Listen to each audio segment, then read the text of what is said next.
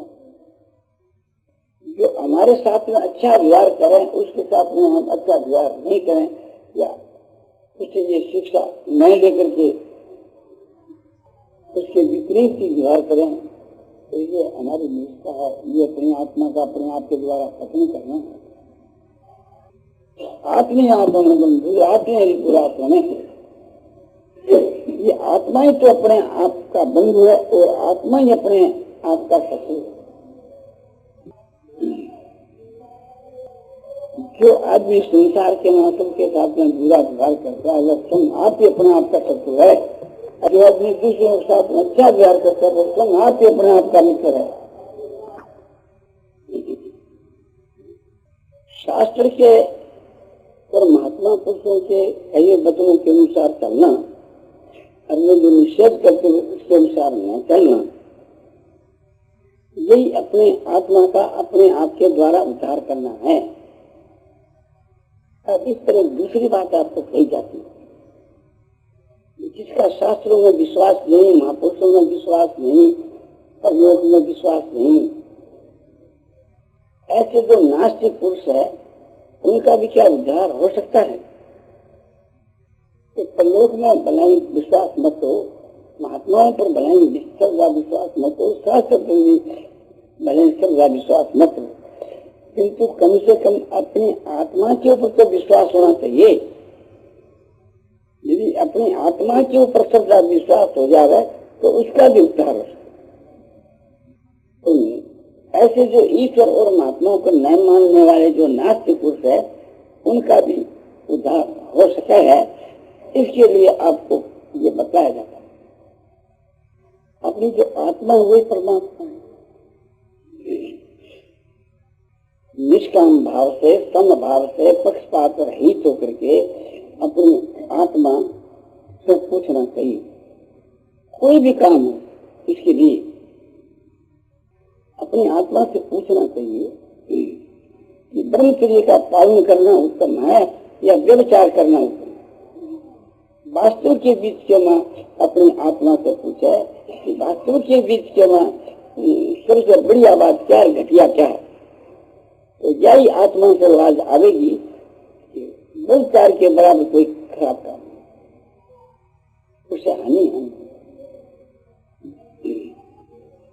बल की हानि, तेज की हानि, वीर्य की हानि, समृद्धि की हानि, इस लोक की हानि, परलोक की हानि, हानि हानि। और ब्रह्मचर्य के पालन से सब प्रकार से लाभ ही लाभ है। तो ब्रह्मचर्य का पालन आप दाईं तरफ में रखो और व्यभिचार को बाईं तरफ में रखो। अब दूसरा सवाल अपनी आत्मा से पूछो कि दूसरे का हर प्रकार से अनिष्ट करते रहना ये उत्तम बात है या दूसरे पर दया करके उसका हित करना, उसका उपकार करना, सेवा करना ये उत्तम बात है। तो जिससे यही आवाज आएगी कि दूसरों का हित करना, सेवा करना, उपकार करना, सब पर दया करना, बात तो यही उत्तम है। तो इसको दाई तरफ में रखो और दूसरे का अनिष्ट करना, अहित करना, हर एक प्रकार से दूसरे के अनिष्ट के वास्ते मिला रहना ये बुरी से बुरी बात है। तो इसको बंद कर। अब तीसरी बात है, एक तो सत्य बोलना और एक मिथ्या बोलना। कि वो बात जैसी देखी, सुनी, समझी वैसी की वैसी कहनी, न कम न ज्यादा, न भाव बदल करके, न छिपा कर करके, इसको नाम सत्य। एक तो ये सत्य बोलना और दूसरे झूठ बोलना, रचना करने के चाहे जिस प्रकार से जो न देखी, न सुनी, न समझी, और देखी सुनी समझी है किंतु बिल्कुल एक प्रकार से उसके विपरीत बोलना मिथ्या। तो मिथ्या बोलना उत्तम है कि सच बोलना। आत्मा से पूछो तो आत्मा से यही बात आती है कि सत्य बोलने श्रेष्ठ है और झूठ बोलने का शास्त्र तो कही है कि सत्य बरोबर तब नहीं, झूठ बरोबर पाप, जाके हृदय साथ है, ताके हृदय आप। किंतु शास्त्र की बात को ध्यान में मैं रक्त से केवल मात्र अपनी आत्मा से, तो आत्मा से यही भाव पैदा होता है कि सत्य बोलना है अच्छा, झूठ बोलना से पाप है। इसी प्रकार से माने जितनी बातें हैं अपने आत्मा से पूछता रहो, जो बात आपकी आत्मा से गवाही मिले कि अच्छी है उसको दाईं तरफ रखते जाओ, और जो आपकी आत्मा से ये निर्णय है ये बुरी बात है उसको बाईं तरफ रखते जाओ। तो जिस बात को आप ठीक समझते हो, अच्छी समझते हो, सब प्रकार से लाभदायक समझते हो, उसका तो अक्षर से आचरण करो, उसका तो मन से, बुद्धि से, शरीर से, इंद्रियों से, सब प्रकार से उसके आचरण करने के लिए प्राण पर्यंत चेष्टा करो। और जिस बात को आपकी आत्मा करे कि बुरा काम है, निष्ठा का काम है, खराब काम है, उसका कतई त्याग कर। इस प्रकार के करने से आपकी आत्मा का सुधार होकर के उद्धार हो सकता है। तुमने अनुभव कर लिया कि एक आदमी हमारे साथ निष्ठा का व्यवहार करता है, हमारे पर अत्याचार करता है, ये बुरी बात है, कि तुमको अनुभव में आ गई, तुम उसको भोग चुके, तुम समझ चुके क्या बुरी बात है, तो फिर तुम इसी प्रकार दूसरों के साथ में निष्ठा का व्यवहार करते हो, अत्याचार दूसरों पर करते हो, तो तुम स्वयं अपनी आत्मा से आप ही गिर गए। यही अपने द्वारा अपने आप का पतन करना, और उसको नहीं कर करके उसके साथ में जो अच्छा व्यवहार करते हो, ये अपने आप का अपने आप के द्वारा उद्धार करना है। कोई भाई आपके साथ में बहुत बढ़िया व्यवहार करता है, सब व्यवहार करता है, और आप पर असर पड़ता है कि वाह साहब हमारे साथ में इन्होंने बड़ा अच्छा व्यवहार किया, उसकी तुम प्रशंसा करते, तुम्हारा कर्तव्य हो जाता है कि तुम भी दूसरों के साथ में ऐसा ही व्यवहार करो। इस प्रकार समझ करके सबके साथ में जो अच्छा व्यवहार करना है, ये अपने आप के द्वारा अपनी आत्मा का उद्धार कर।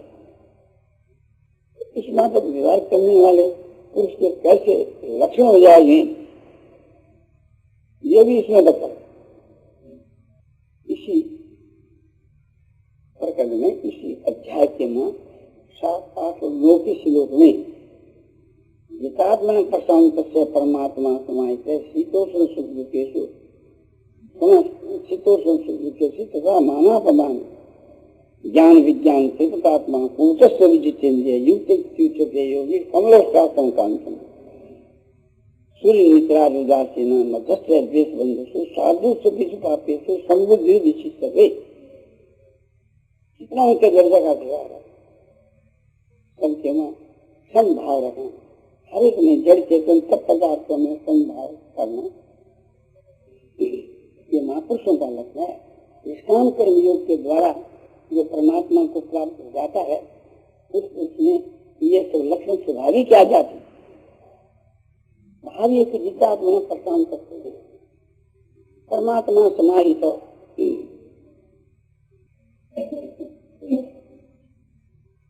जिसने अपने मन इंद्रियों को जीत लिया है, वो जितात्मा अंतःकरण इंद्रियां और शरीर इन सबको अपने कंट्रोल में जो कर लिया है ना, जो जीत लिया है, वो जितात्मा प्रशांत करते। अच्छी प्रकार से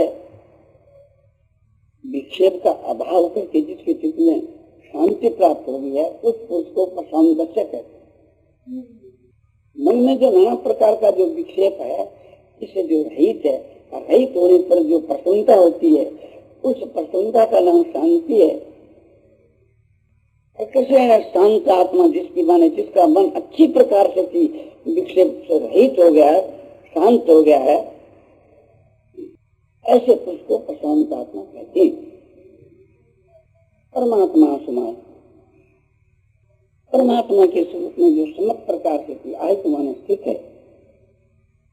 शीतोष्ण सुख दुखेषु, शीत उष्ण और सुख दुख, सर्दी गर्मी और सुख दुख, तथा मानापमान, और मान और अपमान जो समभाव है, उसकी प्रशंसा।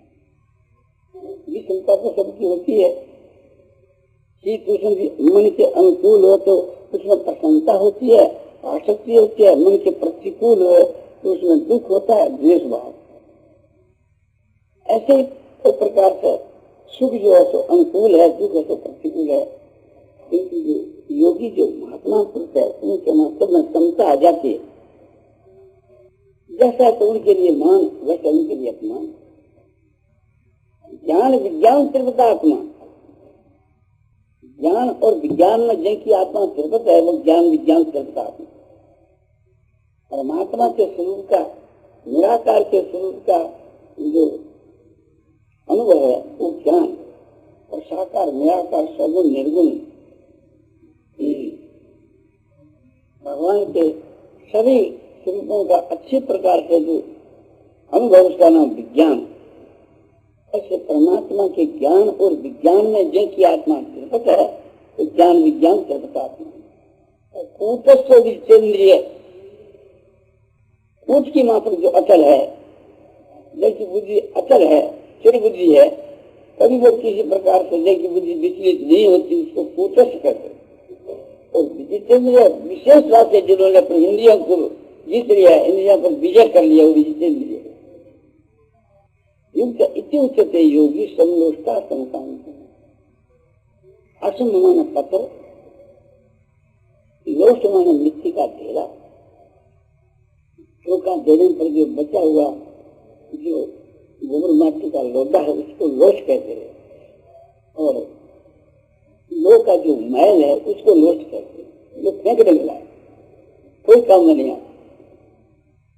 पत्थर में और लोष्ट में और सोने में जिनका सम था उसके लिए जैसा सोना जैसी बुद्धि, उसको तो संतोषता सुनता।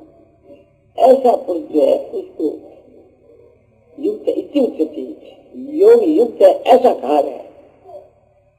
युक्त माने योगी, ऐसे पुरुष को योगी कहा गया। योगी कौन? तो जिसका प्रकरण है योगारूढ़ का प्रकरण, इंद्रिया तो तू न कर्म सोनुष्ठते सर्व संकल्प सन्यासी योगारूढ़ सदोच्यते। जब किसी पदार्थ के बीच के मां, किसी एक इंद्रियों के विषयों के बीच के मां आशक नहीं होता है, और न कोई क्रिया के मां आशक होता है, ऐसा सारे संकल्पों का त्यागी पुरुष योगारूढ़ कहलाता है। योग पर आरूढ़ हो चुका है ऐसा जो योगी है उनकी लक्षण है। सूर्य नित्यादिदासी में मध्यस्थ जीवत बंधु साधु सभी पापे संबुद्धि विशिष्ट। एक सूर्य पुरुष है बिना कारण से पर दया और प्रेम करने वाला, और मित्र जो एक दूसरे का उपकार करे, परस्पर में दूसरे का शिक्षा, वो मित्र। उदासीन जो पक्षपात रही, और मध्यस्थ माने कंस जो उनकी पंचायत थी का मध्यस्थ। अद्वेष में स्वाभाविक की बैर करने वाला, तो ऐरी बने परस्पर बैर करने वाला, वो उससे बैर करे, उससे बैर करे, वो बैर। और स्वाभाविक की द्वेष बुद्धि जाए कि वो द्वेष, ऐसा कुछ। साधु पुरुष और बंधु अपना कुटुंबी और पापी को, इन सबके मां जिनकी समबुद्धि है, इतने प्रकार के जो पुरुष है उनके मां जिनकी समबुद्धि है, वह पुरुष श्रेष्ठ है। इसमें सूक्ष्म भेद बताया, द्वेष करने वाला और बैर करने वाला। आप श्री के मां एक दूसरे को अनिष्ट करने की जो चेष्टा है, नीचे दिखाने की साथ में, वो बैरी है। और एक ऐसा आदमी है कि कोई चाहे अपने से बैर करो, द्वेष करो, मत करो, बैर सबसे ही बैर करो, वो द्वेषी। इसी प्रकार से एक विचर परस्पर में एक दूसरे को हित कर, वो विचर। और बदलो मैं क्या करके दूसरे के साथ में अच्छे व्यवहार करे, दया को व्यवहार करे, प्रेम को व्यवहार करे, वो सूर्य। तो सूर्य और मित्र और बैरी और द्वेषी, पापी और पुण्यात्मा, उदासीन और मध्यस्थ, उदासीन मन पक्षपात रहित, मध्य से पक्षपात रहित होकर के फैसला करने वाला पंच, और उदासीन जो बिल्कुल समझ नहीं रखे। इस तरह से उदासीन और मध्यस्थ को भेद दिखलाए और मित्र और सूर्य को भेद दिखलाए, बैरी और द्वेषी को भेद दिखलाए। तो पापी रे पुण्यात्माओं को तो सबको इस समझ आ रहा है, ये सूक्ष्म है। इन सब प्रकार के पुरुषों में जिनका संग भाव है वह सबसे बढ़कर है। ये महापुरुषों के लक्षण है। ये लक्षण उसमें स्वाभाविक ही आ जाते हैं। वही वास्तव में युक्त माने योगी है। योग पर आरूढ़ होने के बाद में उसमें ये सब लक्षण आ जाते हैं। इसमें परमात्मा के सगुण के ध्यान की बात और भगवान के निर्गुण के ध्यान की बात। भगवान का जो सगुण साकार रूप है और दूसरा जो भगवान का निराकार निर्गुण रूप है, उनके ध्यान की बात भी इस न्याय के नाम बतलाई है। इसलिए इस न्याय का नाम आत्म संयम है। आत्मा माने जीवात्मा, आत्मा माने अंतःकरण। तो यह मन और बुद्धि के संयम की बात है, आत्मा का उद्धार की बात है। संक्षेप से आपको बताया जाता है, समंकाय श्लोक भारी न चलन से संप्रेक्ष नासिका गंतुम दिश्य सामलोक्यम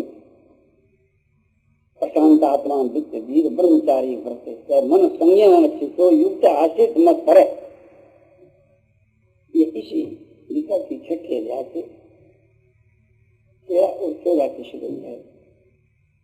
ये बात पवित्र देश है, एकांत स्थान है, वहाँ जाकर अपना आसन लगा करके और उस पर बैठ कर साधन करना चाहिए। देश के पूर्व में कहा गया खुद उसके ऊपर आसन लगा करके बैठे ध्यान के वक्त में, चाहे पद्मासन हो, चाहे सिद्धासन हो या सत्सिकासन हो। वो आसन जो है उसको कैसे बैठे, तुम काया जो देह है इसको समान और ग्रीवा माना गला इसको भी और मस्तक इसको समान कर सकते बैठे। एक सूत्र में रीढ़ के हड्डी गोल की सिद्धि रहनी चाहिए, क्योंकि जब निद्रा आती है तो गला झुक जाता है, कमर झुक जाती है। सीधा रहने से कभी नींद नहीं आती। तो आलस के न्याय के कारण से ये भगवान ने आसन रखा।